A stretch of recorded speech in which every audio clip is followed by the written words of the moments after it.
चारों धाम दे रहे हैं अपनी अंतिम चेतावनी, जिसे जानना जरूरी है। सन 1922 में एक अंग्रेज खोजकर्ता ने बद्रीनाथ के समीप एक शिला पर कुछ अजीब संस्कृत लिपि में लिखा देखा।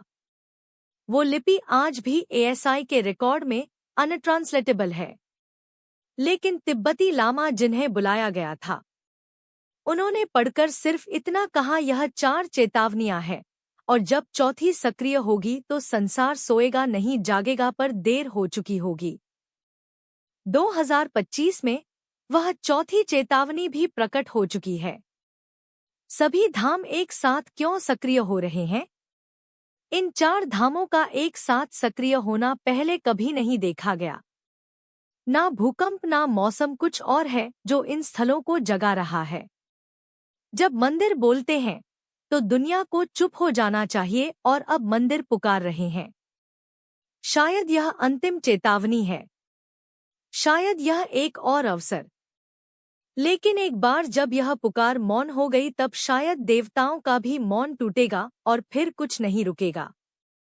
सन 1984 में एक गुमनाम तांत्रिक की समाधि के दौरान अचानक उसने आंखें खोल दी और सिर्फ 4 शब्द बोले, 4 दरवाजे बंद होंगे, फिर कुछ खुलेगा जो कभी बंद नहीं होगा।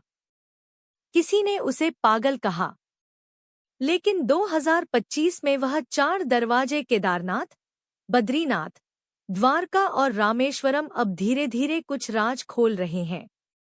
कुछ ऐसा राज जो ना विज्ञान समझ पा रहा है, ना धर्म शास्त्र रोक पा रहा है।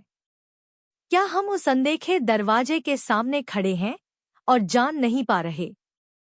क्या यह महज प्राकृतिक घटनाएं हैं या किसी दिव्य शक्ति की भविष्यवाणी? जब चारों धाम एक साथ सक्रिय हो जाएं, तो पुराण कहते हैं धर्म के स्तंभ हिलने लगते हैं और धर्मराज स्वयं धरती पर उतरते हैं। क्या कल की अवतार का मार्ग बन रहा है? चारों धाम अब मौन नहीं है, वे बोल रहे हैं। यह चेतावनी है, अंतिम चेतावनी। क्या हम तैयार हैं? क्या आप तैयार हैं? वैज्ञानिक इसे संयोग मान रहे हैं, पर संत इसे अंत की पुकार कहते हैं। कुछ रहस्यवादी इसे अंतिम सामंजस्य कह रहे हैं, जहां चारों धाम एक साथ ब्रह्मांडीय ऊर्जा को केंद्रित करेंगे। क्या आपने कभी सोचा है कि चारों धाम केदारनाथ, बद्रीनाथ, द्वारका और रामेश्वरम के भीतर छिपे संकेत अब तेजी से प्रकट हो रहे हैं? क्या यह हमारे विनाश की अंतिम चेतावनी है?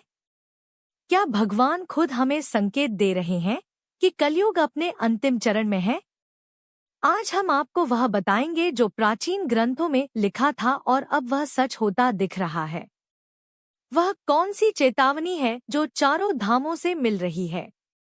आइए जानते हैं। नंबर 1, बद्रीनाथ के कपाट का 2 बार खुलना। बद्रीनाथ का कपाट वर्ष में 1 बार खुलता था, लेकिन 2025 में मौसम ने पुजारियों को मजबूर किया कि वे द्वार 2 बार खोलें, क्योंकि मंदिर परिसर में 108 दीपक अपने आप जल उठे थे। कैमरों ने एक अदृश्य आकृति को मंदिर की दीवारों पर घूमते हुए रिकॉर्ड किया और वहीं लिखा मिला एक वाक्य, विष्णु जाग चुके हैं, अब निंद्रा नहीं शेष है। भगवान विष्णु का धाम बद्रीनाथ, जहां हाल ही में जमीन में अनोखी दरारें देखी गई। स्थानीय लोग कहते हैं कि पहाड़ अब सांस ले रहे हैं। नंबर 2, केदारनाथ मंदिर के भीतर का रहस्य। क्या आप जानते हैं? केदारनाथ मंदिर के भीतर एक रहस्य है जो केवल पुजारियों की अंतिम पीढ़ी को बताया जाता है। हर साल मई की एक रात मंदिर में एक घंटी 3 बार बजती है, लेकिन पिछले साल वह 4 बार बजी। स्थानीय संतों का कहना है चौथी घंटी का अर्थ है शिव का तांडव संकेत। 2025 में वहां एक साधु ने समाधि के दौरान कहा था, तांडव अब सिर्फ नृत्य नहीं, निर्णय है। 2013 की त्रासदी महज एक संयोग थी या कोई चेतावनी? केदारनाथ मंदिर जो हजारों वर्षों से अक खड़ा है, उसके चारों ओर तबाही मची, लेकिन मंदिर बच गया। क्यों? जब बर्फ पिघले और पहाड़ चिल्लाएं, तब समझो शिव ने त्रिनेत्र खोला है।